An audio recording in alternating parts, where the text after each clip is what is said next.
Hello दोस्तों, कैसे हैं आप सभी। उम्मीद करते हैं स्वस्थ शानदार जिंदाबाद और मस्त होंगे।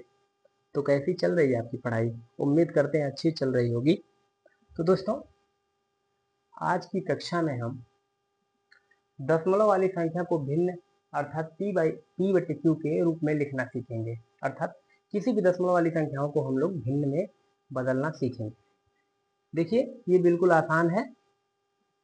यहाँ आपको ये 0.1 लिखा गया है, तो आप दशमलव हटा के सीधे डायरेक्ट 8 लिख दीजिए। अब दशमलव के बाद जितनी भी संख्याएं हैं उतनी जीरो हमें लगानी पड़ेगी नीचे बटे में, यानी हर में। देखिए, हम दशमलव को यहाँ पर 1 मान लेते हैं और इसके आगे एक अंक है तो एक जीरो बढ़ा देंगे।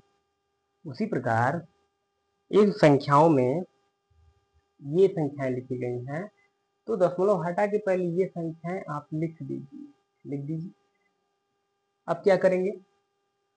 अब देखिए, दशमलव को आप 1 मानिए और दशमलव के बाद एक अंक है तो आप एक जीरो बढ़ा दीजिए। ये हो गया आपका। इसी प्रकार दशमलव को हटा के आप यहाँ 7, 8, 9 अपॉन, अब दशमलव के नीचे कितनी संख्या है, दशमलव के बाद दो संख्याएं हैं।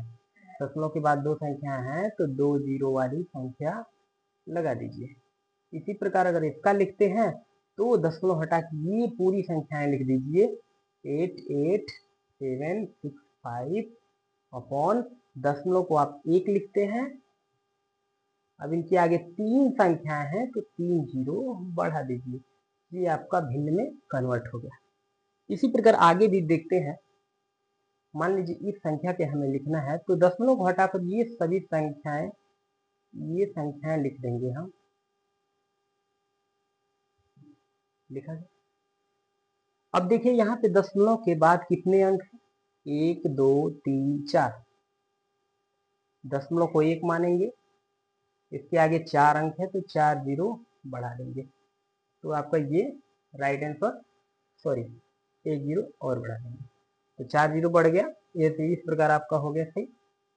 इसी प्रकार इसको अगर बदलेंगे तो दशमलव हटा के आप ये संख्याएं लिख दीजिए। 5, 5, 5, 1 लिखा है, 1 लिख दीजिए।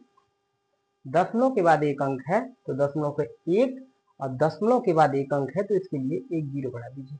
ये संख्या आपकी हो गई। उम्मीद करते हैं दोस्तों समझ में आ रहा होगा आपको। इसी प्रकार मान लीजिए इस संख्या का देख लीजिए आप। दशमलव को हटाकर ये संख्याएं पूरी लिख दीजिए। लिख दिए। अब क्या करेंगे। अब देखिए, दशमलव के बाद दो अंक है तो आप दशमलव को 1 मानते हैं, दशमलव के बाद दो अंक है तो अर्थात दो जीरो बढ़ा देंगे यहाँ पे। इसी प्रकार इन संख्याओं का वर्गीकृत किया जा सकता है। तो उम्मीद करते हैं आप लोग कमेंट में इसका जवाब दीजिएगा। तो उम्मीद करते हैं दोस्तों आपको समझ में आया होगा। इसी तरह के वीडियो, इसी तरह के अच्छे कंटेंट पाने के लिए हमारे चैनल को सब्सक्राइब करें और इस तरह के आगे बहुत अच्छी अच्छी वीडियो इस चैनल के माध्यम से आपको पहुंचाई जाएगी। तो नमस्कार, मिलते हैं अगली कक्षा में। धन्यवाद।